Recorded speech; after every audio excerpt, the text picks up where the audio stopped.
Bismillahirrahmanirrahim. Assalamualaikum warahmatullahi wabarakatuh. Di sini pada pertemuan kali ini kita akan mengulang kembali untuk materi rasio. Walau sebenarnya kita sedang pada bab volume atau bangun ruang, tapi kita akan mengulang kembali karena sebenarnya materinya sudah selesai. Jadi Bapak akan mengulang materi lagi, yaitu mengenai rasio. Nah, seperti yang kita ulas, kita sudah bertemu dengan tiga rumus ini di rasio, yaitu mencari jumlah yang tidak diketahui, yaitu rumusnya jumlah yang ditanya sama dengan rasio yang ditanya dibagi per atau dibagi rasio yang diketahui dikali jumlah yang diketahui. Nah, untuk yang kedua yaitu jumlah total. Jika yang diketahuinya jumlah total nih, maka jumlah yang ditanya atasnya masih tetap rasio yang ditanya, tapi bawahnya diubah jadi rasio total. Karena bawahnya rasio total, maka dikalinya juga jumlah total. Mirip kayak ini kan rasio diketahui nih. Dikalinya jumlah diketahui. Yang atasnya rasio ditanya, maka yang di sininya jumlah yang ditanya. Pahami polanya ya. Jumlah yang ditanya sama dengan atasnya rasio yang ditanya, bawahnya rasio yang diketahui, dikali jumlah yang diketahui. Untuk yang jumlah total, berarti jumlah yang tanya, atasnya rasio yang ditanya, yang per bawahnya itu rasio total dikali jumlah total. Untuk rasio total itu adalah rasio yang A ditambah rasio B, atau kedua rasio itu dijumlahkan. Ya. Nah, kalau diketahui jumlah selisih, maka jumlah yang ditanya, atasnya rasio yang ditanya, bawahnya rasio yang selisih, dikali selisih jumlah atau jumlah selisih. Nah, rasio selisih adalah rasio yang besar, kita kurangi dengan rasio yang kecil. Nah, ini untuk rumusnya, tiga rumus ini wajib dipahami. Sebenarnya sih pahaminya itu gampang. Ketika yang di sini jumlah yang tanya, maka yang atas pasti rasio yang ditanya. Sama yang bawahnya itu rasio yang diketahuinya nih. Dikali jumlah yang diketahui. Karena yang ini diketahuinya rasio total, maka dikalinya juga jumlah total gitu. Karena yang diketahui jumlah total, maka bawahnya rasio total. Kalau yang di sini kan yang diketahuinya selisih jumlah, maka bawahnya rasio selisih. Kita harus cari rasio selisih. Nah, biar lebih jelas kita pakai contoh soal nih. Perbandingan jumlah clearing milik Arman dan Ayas adalah 3:5. Berarti rasio kelereng Arman itu 3, ini punya Arman. Ini punya Ayas. Yaitu Ayas itu 5. Arman 3, Ayas 3, Ayas 5. Jika Arman memiliki 18 kelereng, berapa jumlah kelereng milik Ayas? Nah, berarti kan kita masukin ke rumus saja. Kalau pakai cara konsep berarti kan 18 kelereng mewakili 3 karena milik Armannya 3. Tapi kalau kita pakai cara rumus, kelereng Ayas itu sama dengan rasio Ayas. Karena kan yang ditanyakan kita jumlah kelereng Ayas ya. Maka yang di sini kelereng Ayas sama dengan atasnya rasio yang ditanya, berarti rasio Ayas.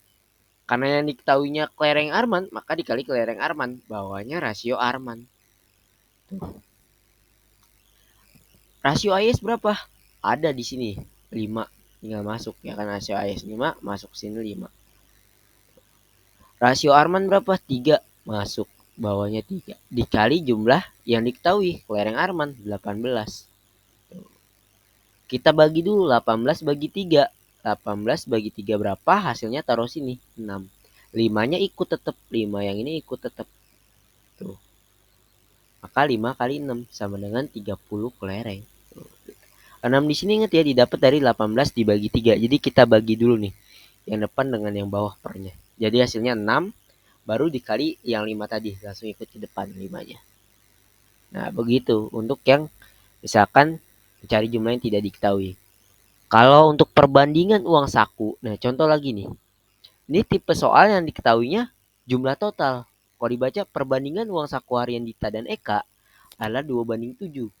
Jumlah uang saku mereka berdua dalam sehari adalah 45.000. Nah, 45.000 ini adalah jumlah total uang mereka berdua. Maka kan ini berarti kan totalnya. Yang diketahui itu totalnya. Diketahui jumlah total atau totalnya. Nah, berarti kita perlu rasio total. Karena yang di sini jumlah total, maka kita perlu rasio total. Rasio total didapat dari penjumlahan kedua rasio tersebut, rasio A dan rasio B. Rasio yang pertama itu 2, rasio yang kedua itu 7. Kita jumlahkan hasilnya 9. ya. Jadi 9 didapat karena kita diketahuinya itu total uang mereka berdua, maka kita butuh rasio total. Nah, uang Dita berarti kan yang ditanya kan uang Dita nih, berapakah besar uang saku Dita? Maka yang ditanya itu sama dengan rasio yang ditanya, yaitu rasio Dita, ya kan? Rasio uang Dita.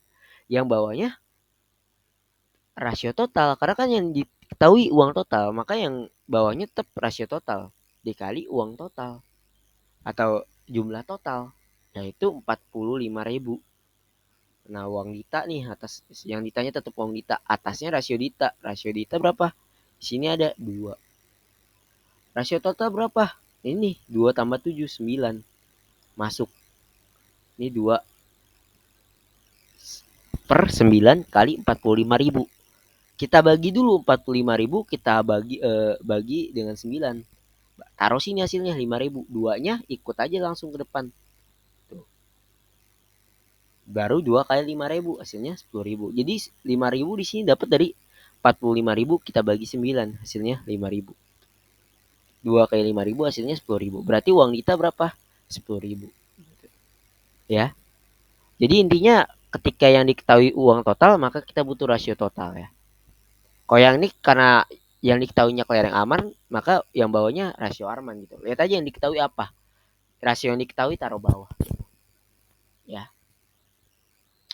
Soal nomor 3 yaitu tipe soal selisih. Nah, ini baru tipe soal selisih. Coba kita baca. Umur seorang kakak berbanding dengan umur adiknya adalah 5:2. Maka kakaknya 5, adiknya 2 nih. Kakak 5, adiknya 2. Nah, selisih umur mereka adalah 12 tahun. Ada kata selisih, maka kita pakai rumus rasio selisih.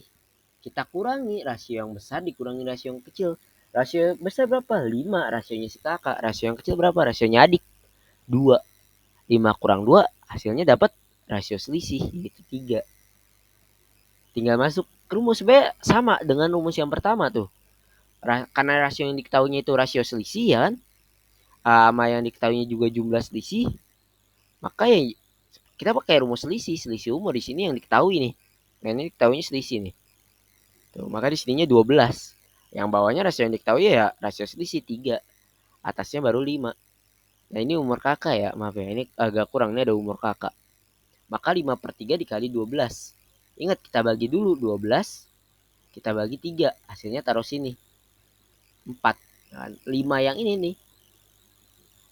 Ngikut aja langsung ke depan. Pindahin. Jangan kita apa-apain dulu.